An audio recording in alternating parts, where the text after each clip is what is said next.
하루 10분 디지털 경제 뉴스 디지털투데이 데일리픽입니다.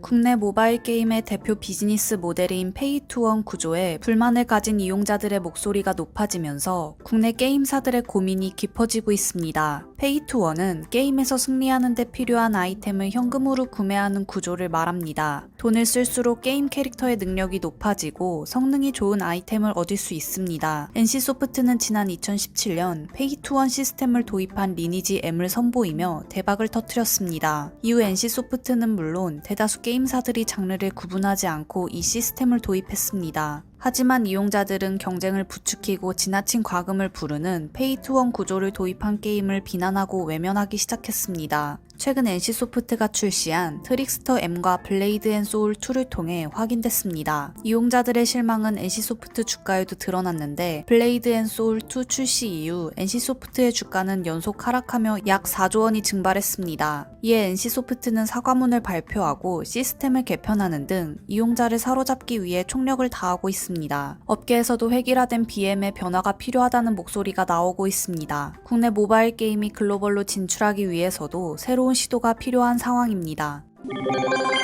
가상자산 시장이 최근 다시 활기를 얻고 있습니다. 비트코인 가격이 52,000달러를 돌파하며 연일 상승세를 이어나갔습니다. 7일 비트코인 거래가는 52,699달러로 전일 대비 1.84% 상승했습니다. 국내 거래소에선 6천만 원이 넘었습니다. 이더리움은 전일 대비 0.51% 하락한 3,931달러에 거래됐습니다. 한편 국내 시장에서는 0.35% 오른 453만 7천 원에 거래됐습니다. 도지코인은 전일 대비 0.43% 하락한 0.308달러에 거래되는 등 약보 합세를 보인 반면 폴카닷은 1% 상승한 34.38달러에 거래됐습니다. 최근 각광받고 있는 솔라나는 16.93% 폭등한 164.83달러를 기록하며 사상 최고치를 또 한 번 기록했습니다.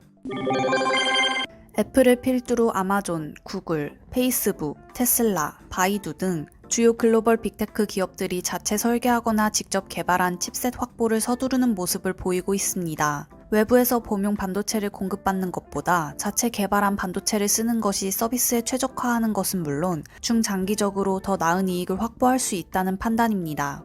기술적 장점 외 코로나 팬데믹 이후 변화된 글로벌 공급망 이슈도 빅테크 기업의 전략 변화에 막대한 영향을 끼치고 있습니다. 코로나19 확산에 따라 수시로 부품 생산과 공급에 차질이 빚어지는 상황에서 핵심 부품에 대한 안정적인 조달이 각 기업의 주요 과제로 부상한 것입니다. 지난해 M1 프로세서를 발표한 애플이 이러한 경향을 대변하는 대표적 기업입니다.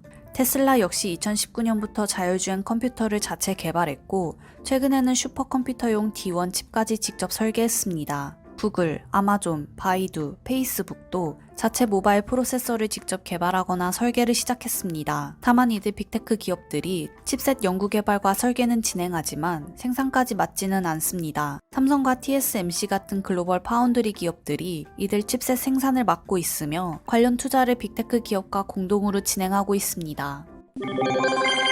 LG화학이 새로운 소재 코팅 기술로 폴더블 디스플레이 소재 시장에 진출합니다. LG화학은 특수 개발한 코팅제를 적용한 폴더블 IT 기기용 커버 윈도우 리얼 폴딩 윈도우를 개발했다고 7일 밝혔습니다. 커버 윈도우는 외부 충격으로부터 디스플레이 패널을 보호하고 선명한 이미지를 전달하는 소재입니다. 따라서 강한 내구성과 높은 투과율은 물론 유연하게 접을 수 있는 굴곡도 갖춰야 합니다.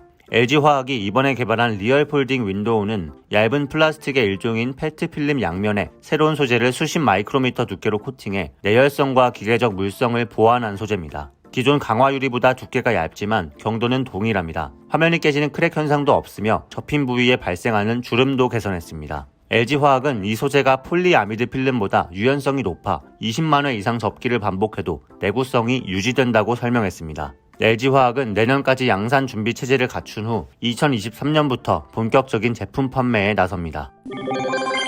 현대자동차 그룹이 제로백 4초의 고성능 수소 전기차와 한 번 충전에 1000km 이상 주행할 수 있는 수소 트레일러를 공개했습니다. 현대차 그룹은 7일 온라인으로 하이드로젠 웨이브 행사를 열고 수소 기술을 적용한 다양한 모빌리티를 선보였습니다. 먼저 현대차 그룹은 연료 전지와 고성능 전기차 구동 시스템을 결합해 수소차의 전기차의 강점을 더한 수소 연료 전지차 비전 FK를 공개했습니다. 1회 충전 시 최대 주행거리는 600km에 출력 500kW 이상, 제로백 4초 미만으로 슈퍼카에 준하는 고성능 차량입니다. 현대차 그룹은 이와 함께 무인 운송 모빌리티인 트레일러 드론도 최초로 공개했습니다. 트레일러 드론은 수소 연료 전지와 완전 자율주행 기술이 적용된 차대 위에 트레일러를 얹은 신개념 운송 모빌리티로 1회 충전 시 1000km 이상 주행 가능하며 일반 트레일러보다 좁은 반경으로 회전할 수 있습니다. 화물 운송뿐 아니라 건설, 소방, 구조 등 다양한 분야에서도 활용이 가능합니다. 이 밖에도 현대차 그룹은 수소연료 전지 기반 인명구조 비행 드론과 이동형 수소 충전소 H 무빙 스테이션도 공개했습니다.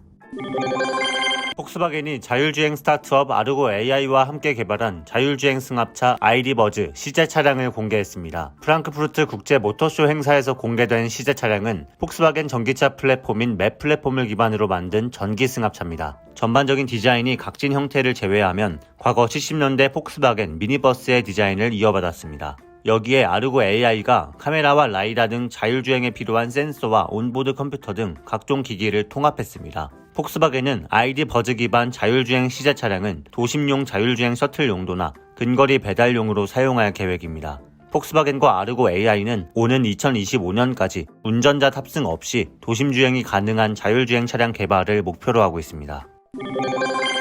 위메프가 지난 8월 자사 플랫폼을 통해 머지 포인트를 구매한 이용자에 대한 환불 절차를 진행한다고 밝혔습니다. 위메프 측은 위메프를 통해 머지 포인트를 구매했지만 상품을 등록하지 않은 이용자에 대해선 지난 8월 11일부터 전액 환불을 진행해왔다고 설명했습니다. 위메프에 따르면 지난 8월 위메프에서 머지 포인트를 구매한 이용자는 15,127명으로 결제 금액은 30억 9,453만 원으로 추산됩니다. 8월 구매한 상품을 미등록했거나 또는 등록은 했으나 사용을 하지 않은 이용자를 대상으로 결제액의 100% 환불을 진행합니다. 등록 포인트를 일부 사용한 이용자는 잔여 포인트의 80%를 환불받을 예정입니다.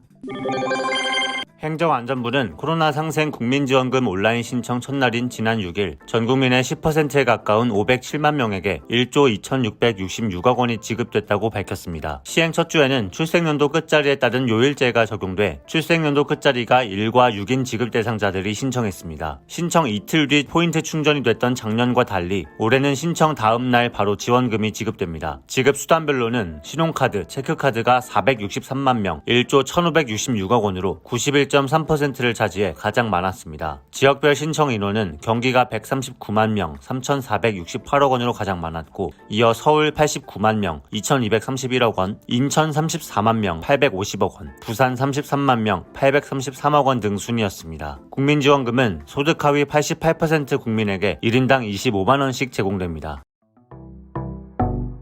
행복한 하루 디지털투데이였습니다.